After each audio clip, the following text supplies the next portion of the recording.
একটা মানুষের খারাপ সময় চিরকাল থাকে না।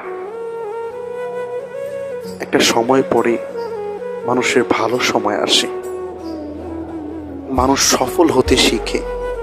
কিন্তু ওই খারাপ সময়টায় অনেক পরিচিত মুখকে চিনতে পাওয়া যায়, অনেক আপন লোকদের মুখোশ উন্মোচন হয়ে যায়। সে সময় মনে হয় পৃথিবীতে সফলতার একমাত্র চাবিকাঠি হচ্ছে টাকা।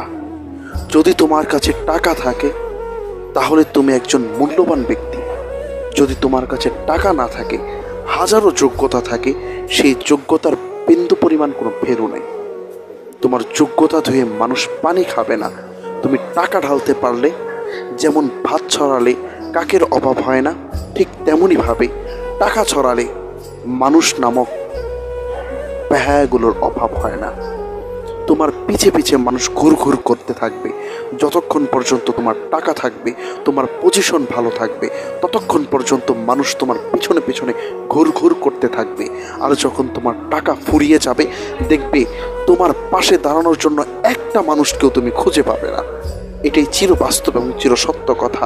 তুমি মানো আর না মানো, সেটা তোমার একান্তই ব্যক্তিগত ব্যাপার।